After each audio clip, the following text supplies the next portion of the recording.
I don't have Dylan. Where is Dylan? I don't have Dylan. You know where Dylan is, Mark. You were the last one to see him. You were the last one to have any contact with him. He was on your watch. Before going missing on Thanksgiving break in 2012, 13-year-old Dylan Redwine was last seen when his father left to run errands in town. And when he returned, he found the boy missing. A bowl of cereal on the table and the TV turned to Nickelodeon. The little boy's remains were discovered in a secluded mountainous location close to his father's house months later. As the investigation progressed, it became clear that Dylan had perhaps approached his father about disturbing pictures he had discovered of Mark on his computer. There are some graphic photos of Mark dressed in a red bra and eating what looks like feces from a diaper. I really hope it's fake, but you never know with people like this. So I won't show those pics in this video due to its shocking nature, but I'll post a link in the description if you want to look. If you have a weak stomach, just don't look at them. Watching some of the videos on YouTube about this case is pretty upsetting. Just listening to Dylan's mother asking Mark desperately for information on his whereabouts, and Mark claiming he doesn't know, is frustrating to watch. So what happened to Dylan in November 2012 while staying with his father over Thanksgiving break in Southwest Colorado? This poor kid did not want to even visit his father, but because it was a court-ordered visit, he really had no choice. So do we know if the photos really triggered his father in such a violent way that he killed his son? Or was it something else? According to court documents, both Dylan and his brother Corey saw the compromising photos before Dylan's last visit to his father's home. Both boys locked themselves in their sleeping father's bathroom and secretly looked at the photos on Mark's laptop. Corey then used his phone to take pictures of those photos. Corey testified in court, saying he sent them to his father in August 2012, while he and Dylan were alone on a trip together.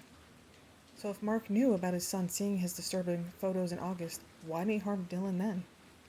His older brother did inform the judge that Dylan was quite repulsed and that he intended to use the pictures as leverage when he and his father got into a fight a year later. In August 2012, Dylan Redwine texted his older brother saying, "Hey, can you send me those poop pics of Papa because he gave me a speech about you guys being a bad example and I want to show him who he really is," according to court filings. Around the same time, Dylan expressed concerns regarding his father's treatment of his mother. He stated numerous times that he did not want to visit his father. So for his life to end while visiting the one person he did not want to see is pretty heartbreaking. According to Mark, he told investigators that he left Dylan alone at home to run errands and that Dylan went missing when he returned. So before we go over the details of this case, please consider subscribing if you enjoy this type of content. Click the notification bell and let me know your thoughts on this case in the comments. So let's go over this very disturbing case. So Mark said that his son must have run away and was killed by a bear or a mountain lion. Here's what his defense team said. On the morning of November 19, 2012, Dylan was still alive. This is the day he went missing. After running some errands in town, his father came home to find his son gone and a bowl of cereal on the table and Nickelodeon playing on the TV. They speculated Dylan might have been attacked by wildlife while out for a walk, or he may have been assaulted by a stranger. Prosecutors believe that after his son confronted Mark about the compromising photos, Redwine lost his temper and killed Dylan.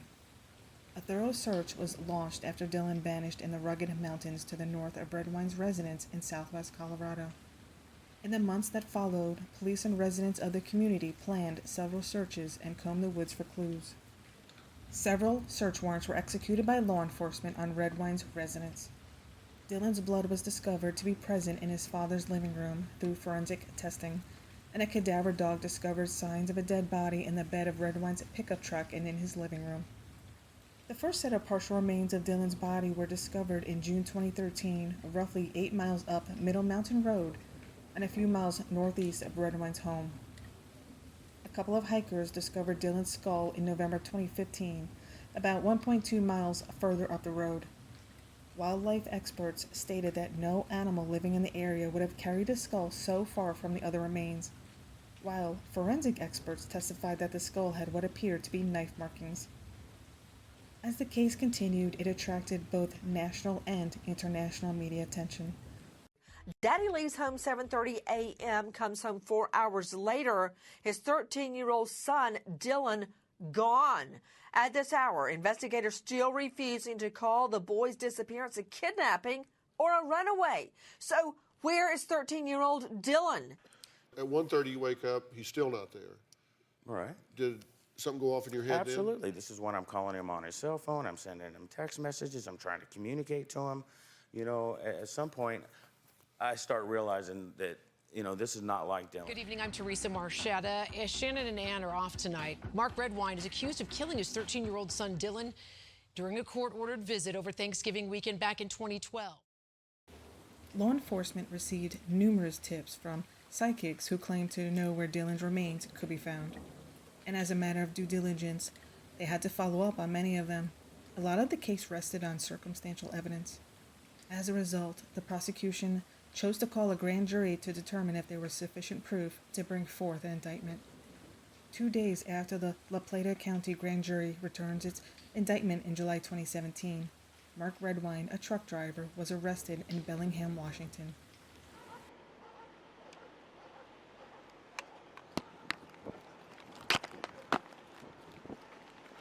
There's a passenger. Just keep your hands up, buddy. Just keep your hands up. Volleyball, watch the cab. I got the cab. Around me. Go around back. Yep. Just keep your hands up. Don't move, bud, okay? Do not move. Drop a cigarette.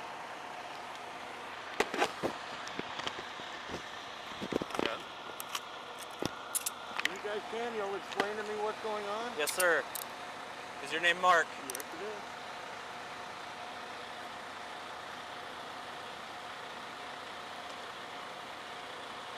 He's detained. Mark is detained. Mark, do you have any weapons on you, sir? No, sir, I do not.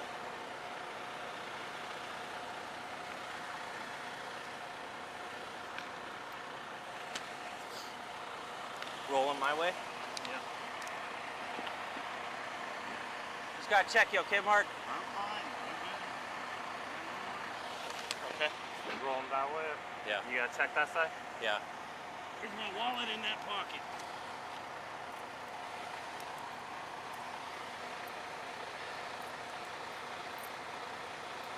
Just the wallet.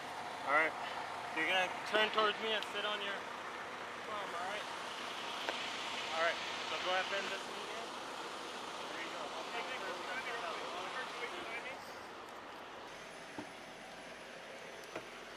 Are you Mark? Yes, sir. I am. Okay. I'm the sergeant. Did you say you asked to speak with me? Well, I was asking a few questions. First of all, I'm trying to understand what exactly is going on. Okay. Before we get going here, I do got to let you know I am equipped with the body-worn camera. Records both audio and video. Okay. Have you been read your Miranda rights yet? No, I have not. Okay. Let me make sure I get those read to you so that I'm trying to answer all the questions you have. But because you're in handcuffs and because you're in the back of a police car, I do want you to know what your rights are too. I haven't done anything for me to have my rights. Okay. You have the right to remain silent. Anything you say can be used against you in a court of law. You have the right at this time to talk to a lawyer and have him present with you while you're being questioned. If you cannot afford to hire a lawyer, one will be appointed to represent you before any question if you wish. And you can decide at any time to exercise these rights and not answer any questions or make any statements. You understand each of those rights that I just read to you? Okay. Yeah, having those rights in mind, the reason why you're in handcuffs right now is because we received a call from an agency in Colorado. You know, is it Washington County or is it? La Plata County, maybe? Okay. And what had happened is they had got information that you were potentially up here, and they said that they had a warrant for murder second. There were numerous delays in the legal process, particularly because of the COVID-19 pandemic, which resulted in at least 3 major delays.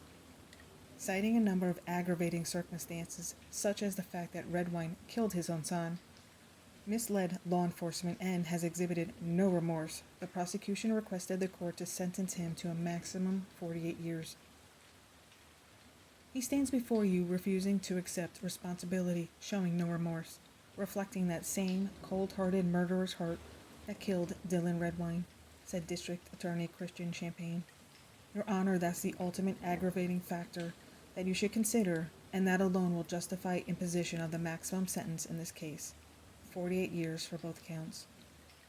Following a 5-week trial that featured hundreds of pieces of evidence, dozens of witnesses, and volumes of discovery. The 12-person jury found Redwine guilty of second-degree murder and child abuse resulting in death and was sentenced to 48 years in prison. Mr. Redwine, would you please stand up? Jury verdict count number 1, murder in the second degree. We, the jury, find the defendant, Mark Redwine, guilty of count number 1. Be quiet, please. Murder in the second degree, signed by Mr. Parker. Jury verdict, count number 2, child abuse. We, the jury, find the defendant, Mark Redwine, guilty of count 2, child abuse, signed by Colin Parker. Further, we, the jury, find that with respect to the verdict question as to this count, as follows.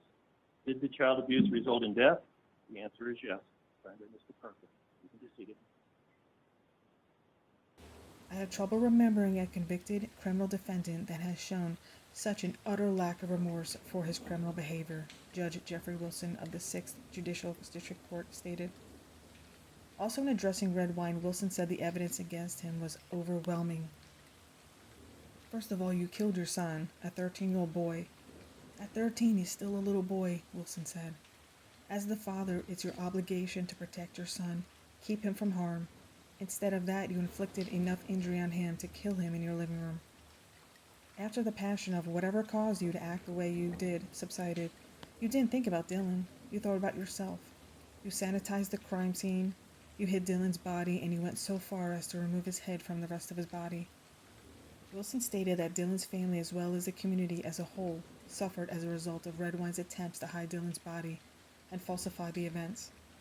According to the judge, Dylan was denied the chance to grow up, find love, get married, and start his own family as a result of his actions. When imposed the maximum penalty and stated that Redwine takes absolutely no responsibility for what he did to Dylan and that he must be kept out of society for a long period of time. Donning an orange jumpsuit, Redwine remained silent as lawyers said he would be filing an appeal. Meanwhile, public defense lawyer John Moran said, Mr. Redwine loved Dylan with all his heart. The depth of grief Dylan's loved ones have experienced may never leave a high watermark. Mr. Redwine is eager for fair and impartial review by your higher court. He is appealing and wishes to make no further record here. Redwine did, however, write a few brief words while adamantly maintaining his innocence during the pre-sentence investigation that examines the social and legal backgrounds of convicted felons and allows them a chance to weigh in. Judge Wilson entered those remarks into the record. Innocent of all charges, miscarriage of justice, fake conviction, sham trial, Redwine wrote. I take this circumstance very seriously and want to make clear that I too have lost a child I love more than life itself. I will fight for true justice, not for myself but for Dylan. I have always shown remorse for the things that I am guilty of. Stand against fake justice. Elaine Hall, Dylan's mother, said she was happy with the outcome of the trial. Personally, if I was Dylan's mother, nothing less than life or the death penalty would make me happy. So Elaine also said during sentencing, when I think about what happened that night, Dylan looking up at his dad, what were you thinking when you saw his big blue eyes? I don't think it even fazed you. I think you need the maximum sentence. You have a lot of soul searching to do. It's justice as far as justice can go, she said. There will never be enough time for taking Dylan's life, but at least he hopefully won't get out. Hopefully he'll die in prison. Redwine's refusal to accept responsibility for his acts, according to Hall, irritated her. That he never spoke, although search and rescue crews searched the surrounding lakes and mountains non-stop, and Redwine was aware of Dylan's body whereabouts the whole time. Corey Redwine, Dylan's brother, stated that the previous 9 years have been nothing short of misery. He claimed that over the years he thought about what he could have done to protect Dylan from his own father. I can't bring Dylan back, Corey Redwine told the judge.